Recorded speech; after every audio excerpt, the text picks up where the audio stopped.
Eu sou Mário Persona e essas são as respostas que eu dei aos que me perguntaram sobre a Bíblia. Você perguntou para onde o crente vai quando morre. Quando eu usar a palavra crente no que eu vou dizer a você, entenda que eu não estou falando de alguém que seja membro de uma religião protestante ou evangélica, mas eu estou simplesmente falando daquele que crê em Jesus como seu Salvador e Senhor. Eu estarei me referindo à pessoa que nasceu de novo, que tem a sua salvação eterna assegurada pela obra de Cristo no Calvário, falando de uma pessoa que foi objeto da misericórdia de Deus e não recebeu o que merecia receber, mas da graça de Deus ela recebeu perdão, ela recebeu o que não merecia por graça. Ao falar crente, eu estarei falando daquele que já está em Cristo, depois que ouvistes a palavra da verdade, o evangelho da vossa salvação, e tendo nele também crido, fostes selados com o Espírito da promessa, Espírito Santo da promessa. Esse último trecho é de Efésios 1:13. Apesar de nós usarmos repetidas vezes a expressão ir para o céu, quando nós falamos da situação do crente após a morte, só existe uma passagem nas Escrituras em que essa promessa é feita. A passagem ao malfeitor na cruz, ao qual foi prometido o encontro com Cristo naquele mesmo dia no paraíso. Veja em Lucas 23:43, e disse-lhe Jesus, em verdade te digo que hoje estarás comigo no paraíso. Algumas religiões tentam distorcer essa passagem, colocando uma vírgula depois da palavra hoje, para dizer que ela significa, em verdade te digo hoje, estarás comigo no paraíso. Como se hoje estivesse relacionado ao momento em que o Senhor dissesse aquilo, e não ao momento em que estariam juntos no paraíso. Essa ideia foi popularizada pelas Testemunhas de Jeová, na sua tradução espúria da Bíblia, que foi feita para adaptar o texto bíblico às doutrinas deles, das Testemunhas de Jeová. Dentre outras coisas, aquela seita nega a esperança imediata de o crente estar com Cristo após a morte e nega também, o que é mais grave, a própria divindade de Cristo. Paulo identifica o paraíso, na sua epístola aos Coríntios, como sendo o terceiro céu, 2 Coríntios 12, de 2 a 4. Conheço um homem em Cristo que há 14 anos, se no corpo não sei, se fora do corpo não sei, Deus o sabe, foi arrebatado ao terceiro céu, foi arrebatado ao paraíso, e ouviu palavras inefáveis que ao homem não é lícito falar. Terceiro céu é a esfera que está acima da atmosfera, onde voam as aves, que é o primeiro céu ou atmosfera, e que está acima do firmamento, onde estão os planetas e as estrelas, que é o segundo céu, identificado na Bíblia como firmamento. O terceiro céu é a esfera onde habitam os anjos e os salvos por Cristo. Acima de todos os céus, ou na luz inacessível, é onde Deus habita. É uma esfera completamente vedada ao homem. Apocalipse 6,14 diz, e o céu, aqui está falando do primeiro céu, ou atmosfera, retirou-se como um livro que se enrola, e todos os montes e ilhas foram removidos dos seus lugares.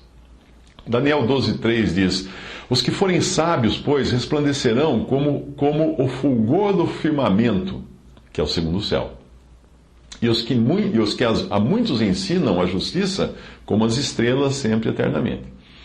Efésios 4:10, aquele que desceu, falando de Jesus, aquele que desceu é também o mesmo que subiu acima de todos os céus, para cumprir todas as coisas. 1 Timóteo 6,16, aquele que tem, falando de Deus agora, aquele que tem só ele, a imortalidade e habita na luz inacessível, ou seja, acima de todos os céus, a quem nenhum dos homens viu, nem pode ver, ao qual seja a honra e poder sempre eterno. Muito bem, apesar de nós não termos explicitamente na Bíblia a expressão ir para o céu, nós temos muito claro que para o salvo sair desta vida significa estar com Cristo, o que é ainda melhor. Filipenses 1:23. Portanto, não é o lugar futuro que o crente almeja, mas a companhia de Jesus, algo que ele já desfruta aqui, apesar das barreiras criadas por este corpo ainda imperfeito, por nossa carne.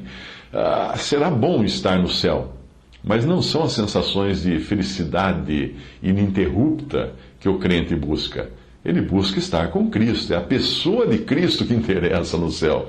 O céu só não serve. Outro dia um irmão falou que quando ele vai à casa dos pais que faleceram, ele diz, não é mais a mesma casa onde moravam os seus pais. Porque eu ia ali e era gostoso ir ali. Mas agora não é mais a mesma casa. Ela está vazia. Meus pais não estão lá. Alguns erros surgiram ao longo dos séculos de cristandade. Um deles, a ideia de que o crente que morre ficaria numa espécie de sono da alma. Isso é logo descartado pelo caso contado pelo Senhor a respeito do rico e de Lázaro. Exatamente, é um caso, porque a história do rico e de Lázaro não é uma parábola, como costumam ser as parábolas na Bíblia, que são identificadas logo no início por parábolas. Ali nós vemos o rico e Lázaro muito vivos e muito conscientes.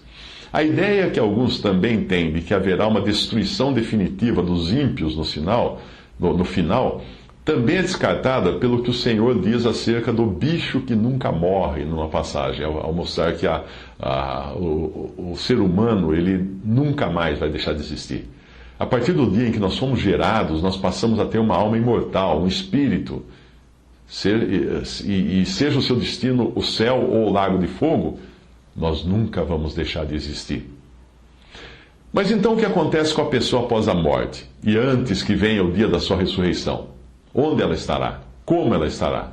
É certo que o crente estará aguardando a ressurreição do corpo, o qual voltou temporariamente ao pó após a morte, e nós já vimos que essa pessoa estará consciente e apta a desfrutar de alegrias, enquanto isso o perdido já estará padecendo o sofrimento no Hades. Uma palavra grega que significa lugar dos mortos, mas pode ser entendido como condição de morte. E às vezes é traduzida por inferno também, em algumas traduções da Bíblia, mas não é o lago de fogo ainda. Antes mesmo que o incrédulo vá para o seu destino final, que é o lago de fogo, que está vazio neste momento, o incrédulo permanece no Hades, que é a condição de morte, mas sofrendo já. Obviamente, o estado do crente no pós-morte e antes da sua ressurreição trata-se de um estado intermediário e passageiro. Jesus ressuscitado é as primícias dos que dormem, fala em 1 Coríntios 15, 20. Na Bíblia, a expressão dormir, interessante isso, ela é usada para os que morreram na fé. E ela está relacionada ao corpo, não à alma e ao espírito. Isto fica muito claro quando é feita a menção da morte de Davi como tendo dormido e visto a corrupção. Obviamente, Davi era um homem salvo, e a sua alma e espírito não viram a corrupção, mas apenas o seu corpo material viu a corrupção. Atos 13, 36, porque na verdade, tendo Davi, no seu tempo, servido conforme a vontade de Deus, dormiu e foi posto junto de seus pais e viu a corrupção. Percebe? É o corpo que viu a corrupção, o corpo que se corrompeu. 1 Coríntios 15, 42, assim também a ressurreição dentre os mortos, semeia seu corpo em corrupção, ou seja, enterra seu corpo em corrupção na terra para corromper, ressuscitará em incorrupção. Atos 2,31. Nesta previsão disse da ressurreição de Cristo que a sua alma não foi deixada no Hades, ou inferno, algumas traduções está errada, a tradução inferno. No Hades, não foi deixada no Hades, que é a condição de morte, não. Nem a sua carne viu a corrupção. Perceba que esta passagem deixa claro que nem uma coisa nem outra aconteceram com Jesus. Ele nem foi para o Hades, ele nem permaneceu no Hades, e nem o seu corpo se corrompeu. A sua alma não será deixada no Hades, nem a sua carne viu a corrupção, porque ele ressuscitou no terceiro dia. Outras passagens que utilizam o verbo dormir para a morte dos santos, sempre relacionado ao corpo, como foi com Davi, no versículo que eu citei, são essas. 1 Coríntios 11, 30. Por causa disso, há entre vós muitos fracos e doentes e muitos que dormem. Esse dorme quer dizer que não tinham morrido, mas eram crentes em Cristo.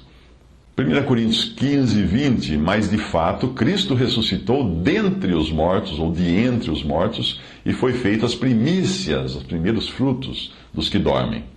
1 Tessalonicenses 4,15, dizemos-vos, pois, isto pela palavra do Senhor, que nós, os que ficarmos vivos para a vinda do Senhor, não precederemos os que dormem. 1 Coríntios 15, 17 a 18, e se Cristo não ressuscitou, é vã a vossa fé, e ainda permaneceis nos vossos pecados, e também os que dormiram em Cristo estão perdidos. 2 Pedro 3,4, e dizendo: onde está a promessa da sua vinda? Porque desde que os pais dormiram, os patriarcas dormiram, todas as coisas permanecem como desde o princípio da criação. Perceba que todas as vezes o verbo dormir é usado para crentes, salvos. Eu não me lembro de existir nas Escrituras o verbo dormir sendo usado para incrédulos. Mas vamos voltar ao nosso assunto, que é a preciosa esperança que o crente pode ter de estar com Cristo imediatamente após sair desta vida, através da morte, ou se o arrebatamento não acontecer primeiro. O crente não está aqui esperando pelo cumprimento de profecias do Antigo Testamento. Ele não está esperando pela vinda do anticristo, ele não está esperando pela concretização da apostasia, ele não está esperando pela deterioração das condições do mundo, ele não está esperando pelo reino milenial de Cristo. A esperança do crente é estar com Cristo, assim como a esperança da noiva, que é um tipo da igreja, é o noivo, é a chegada do noivo. Ela não está esperando pela festa de casamento, pelo cartório, pelos presentes e por tudo mais. É o noivo que ela quer. Se não for assim, tem alguma coisa muito errada com essa noiva. 1 João 3,2: Amados, agora somos filhos de Deus e ainda não é manifestado o que havemos de ser. Mas sabemos que quando ele se manifestar, seremos semelhantes a ele, porque assim como é, o veremos. Romanos 8,29, porque os que dantes conheceu também os predestinou para serem conformes à imagem de seu Filho, a fim de que ele seja o primogênito entre muitos irmãos. Uma prévia do que nós seremos pode ser vista no Monte da Transfiguração, quando Moisés e Elias apareceram em glória, juntamente com Jesus, em Lucas 9, 28 a 36. Os dois profetas de Deus estavam vivos, conscientes e foram imediatamente identificados, ou seja, não perderemos nossa identidade na glória. Eu serei eu, você será você, e nós iremos nos conhecer, sim. 1 Coríntios 15, 49. E assim como trouxemos a imagem do terreno, assim traremos também a imagem do celestial. Porém, isso é a condição na qual estaremos eternamente. O que acontecerá após a ressurreição, quando o Senhor transformará o nosso corpo abatido para ser conforme o seu corpo glorioso, segundo o seu eficaz poder de sujeitar também a si todas as coisas, como fala em Filipenses 3,21. De qualquer modo, isto deve ser o que nós almejamos: estar com Cristo, sermos transformados à semelhança dele, desfrutarmos de todas as bênçãos espirituais reservadas para nós nos lugares celestiais, as quais já são nossas, graças à obra que ele consumou, conforme é prometido em Efésios capítulo 1, versículo 3. Não faria sentido o crente ser mandado para um lugar intermediário e não diretamente para a presença de Cristo, depois de termos revelado o desejo de Deus a nosso respeito? Acaso faria sentido Estevão ter a visão de Jesus esperando por ele à destra da majestade nas alturas e não ir diretamente para lá após o seu apedrejamento, ir para algum outro lugar, algum necrotério, alguma sepultura, ficar dormindo, ou algum outro lugar intermediário, ou reencarnar, ou qualquer bobagem que os homens têm inventado? Não, de jeito nenhum. Atos 7, 55 a 60. Mas ele, estando cheio do Espírito Santo, Estevão, estando cheio do Espírito Santo, fixando os olhos no céu, viu a glória de Deus e Jesus que estava à direita de Deus, e disse: Eis que vejo os céus abertos e o Filho do Homem que está em pé, à mão direita de Deus. Mas eles gritaram com grande voz, taparam seus ouvidos e arremeteram unânimes contra ele, expulsando-o da cidade, o apedrejavam. E as testemunhas depuseram as suas capas aos pés de um jovem chamado Saulo. E apedrejaram a Estevão, que em invocação dizia: Senhor Jesus, recebe o meu espírito. E pondo-se de joelhos, clamou em grande voz: Senhor, não lhes impute esse pecado. E tendo dito isto, adormeceu. Fica muito claro nesta passagem que Estevão não tem qualquer intenção de ver o seu espírito ser lançado num lugar de trevas, ou ver ou dormindo, ou ficar inconsciente em algum lugar, como pensam alguns, ser este um estado intermediário entre a morte e o céu. Não. Senhor Jesus, recebe o meu espírito. Ele poderia até dizer assim, como o Senhor recebeu do malfeitor na cruz. Ele diz isso depois que ele viu os céus abertos e o Filho do Homem que está em pé à mão direita de Deus. Ele não diz para o Senhor receber o seu espírito depois de ele acordar ou sair do Hades, que é a condição de morte. Não, recebe o Espírito. Seria um absurdo imaginar que Estevão tivesse enquanto estava no seu corpo, o privilégio de ver o Senhor claramente no céu, mas lhe seria negado imediatamente esse privilégio de estar com o Senhor após sua morte. Ou por ser lançado no Hades para aguardar a ressurreição, no Hades que eu estou dizendo, no sentido do mesmo, de separação de Deus, porque Hades é a condição de morte. É muito bem, é bom entender isso, é a condição de morte. Ele estava assim no Hades porque ele estava morto, para o corpo, né? Mas já com Cristo. Seria absurdo falar que ele tinha que passar por um período de sono. Imagina, se a porção do crente já é Cristo aqui e agora, de quem ele pode desfrutar companhia hoje, a cada dia, em comunhão com Cristo? Que estado intermediário seria esse que os hereges inventaram, em que nós perderíamos o privilégio da comunhão e entraríamos num coma para ficar inconscientes até o dia da ressurreição? Que loucura é essa? Tira do crente, nesta vida, o privilégio dele poder ter comunhão com Cristo todos os dias, em oração, meditando na palavra e tudo mais, e joga o crente num coma para ele ficar inconsciente, sem saber o que acontece, para só acordar depois na ressurreição. Que bobagem grande que os homens inventam. Todas as indicações do Senhor são de um desejo ardente de ter os que são seus consigo o tempo todo, e não adormecidos ou fazendo estágio em algum lugar, em algum lugar intermediário. Não. João 12, 26. Se alguém me serve, siga-me, e onde eu estiver, ali estará também o meu servo. E se alguém me servir, meu Pai o honrará. João 14, 3. E quando eu for e vos preparar lugar, virei outra vez e vos levarei para mim mesmo, para que onde eu estiver, estejais vós também. João 17, 24. Pai, aqueles que me deste, eu quero que onde eu estiver, também eles estejam comigo, para que vejam a minha glória que me deste, porque tu me amaste antes da fundação do mundo. Até mesmo enquanto nós estamos aqui, neste mundo, nesta vida, neste corpo, a exortação é para pensarmos no céu, Filipenses 3,20, mas a nossa cidade ou cidadania ou vocação está nos céus, de onde também esperamos o Salvador, o Senhor Jesus Cristo. Colossenses 1, de 4 a 5. Porquanto ouvimos da vossa fé em Cristo Jesus e do amor que tendes para com todos os santos por causa da esperança que vos está reservada nos céus, da qual já antes ouvistes pela palavra da verdade do Evangelho. 1 Pedro 1,4. Para uma herança incorruptível, incontaminável e que não se pode murchar, guardada nos céus para vós. Portanto, tudo aponta para o céu. Seja a nossa esperança, seja o desejo do Senhor para nós estarmos com Ele, e isso imediatamente após a nossa morte ou na hora do arrebatamento, quando nós vamos encontrar com Ele num abrir e fechar de olhos. Não existe nada na palavra de Deus que mostre o Hades como destino da alma do crente inconsciente. Não, de jeito nenhum, não tem ninguém inconsciente. Para o crente, nada poderá separá-lo daquele que o salvou, Jesus. Nem sequer a morte será capaz de fazer isso.